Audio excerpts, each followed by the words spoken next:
Hello and thank you for joining Content to Now TV, the show that hosts authors from many countries trying to learn a bit more and to reveal some of their secrets about their publishing journey. We are very, very delighted to have with us Professor Yaron Ziv. Hello, Yaron. Hello.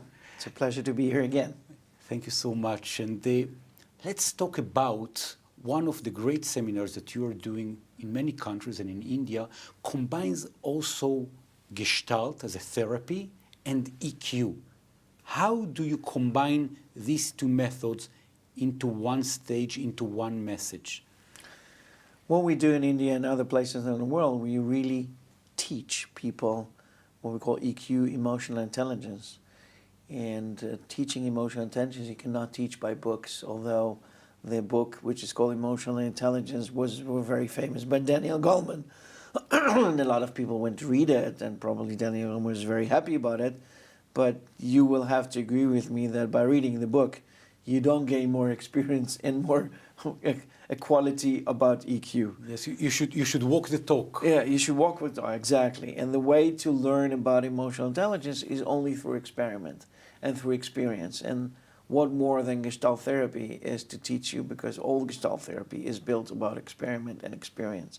So why don't we first define a little bit of what emotional intelligence is, and then maybe you and I can demonstrate about how emotional intelligence is implemented in a Gestalt session. Great. Okay? So emotional intelligence is a coin that was made not by Daniel Goleman, but was made by Peter Salovey and his followers, and before that about Howard Gardner, that combined the multi-intelligence and by showing and by telling us that we don't have only one intelligence, we have many intelligence.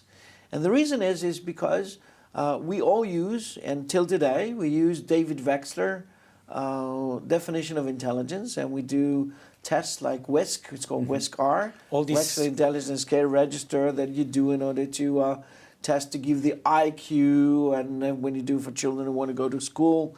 So Wechsler Intelligence Scale is valid till today. However, if you look at the definition of David Wechsler from 1905 to 58, you'll find some problem, because David Wechsler defines intelligence is the ability to think, to solve problem rationally. But most of the problem are not rational. Exactly, exactly. So here you find out that if you want to talk about intelligence, and you see that people, do not act rationally, by the definition of Dave Wechsler, they have low intelligence scale, which is absolutely not true. And on the other hand, you have people who get in IQ, very high rate of IQ, but when it comes to regular daily life, they don't know how to handle it. Exactly. I mean, I can be a great researcher, but when it comes to sell my house and buy a house or sell my car, I will be totally ignorant, because it's a different kind of intelligence, And the idea that one intelligence defines everything, of course, it's a false. Howard Gardner understood that, and he talked about 7 different intelligence. So the 6th and the 7th is interpersonal intelligence, is the ability to learn about the map, the code, social map, about what it is between you and me, and intrapersonal, what's inside in me. Daniel Goleman took it and coined the word emotional intelligence. That means that we talk about learned intelligence skills of listening, containing, not judging, ability to really read a social map, to manage our feelings and not to let our feeling control us. All kinds of skills that you cannot learn through the book. What we do in Gestalt therapy, we really teach emotional intelligence through action. For example, let's go back to a certain, let's pretend you are my client right now. Okay. And you come as a client, or you come as a, let's say, teamwork, and I'm practicing emotional intelligence skills with you. Okay. So share with me a certain kind of personal conflict or personal dilemma that you have. It's an issue you want to work on. What would it be? For instance, imagine that with our team, someone comes and the first thing that he has to say to you in the morning is let's say, not a nice sentence that has nothing Judging. to yes, but it has nothing to do with the here and now. It is something that happened a week or a month ago, and suddenly this is the issue, and everything becomes part of something that I thought it was already over then, but it's still living now.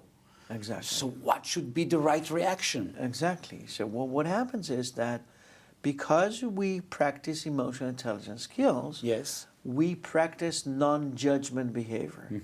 So actually, I'm not really interested to know why it is still there and why it is not solved, but I'm interested to know that it's not solved. I see that in front of my eyes. If this person comes with a criticism, Yes. so I know it's there in the here and now. And my judging self is put aside, and my containing self and listening self is there. So I would come to you and say, let's say you are head of the team and you hear that, and I said, so when you hear that right now, what the employee says to you, how does he feel to you? How does he feel to you when you hear that? It makes me very, very short of patience, angry, because it was on the right timing also according to my schedule. And as I hear you saying that, I hear that you became angry, and I hear that you become short-tempered, and I hear you saying to me that you maybe lose patience because you think that it interferes with your schedule. Am I correct about that? Sort of, yes. Sort of, yes. Yes. And as you are become aware of it, about the fact that this comment should not have been said because it interferes, and it's still there. Yes. It's still there.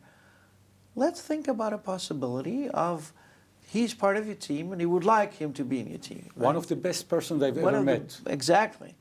So emotional intelligence skills will give you a notion that, ask yourself, is this the right timing now to say something to him?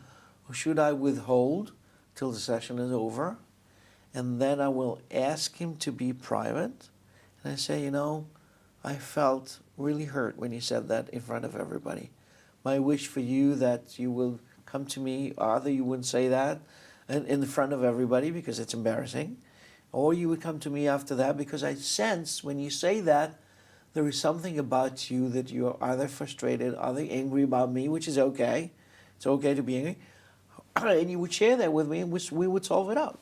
The question is, you're sharing excellent EQ solution.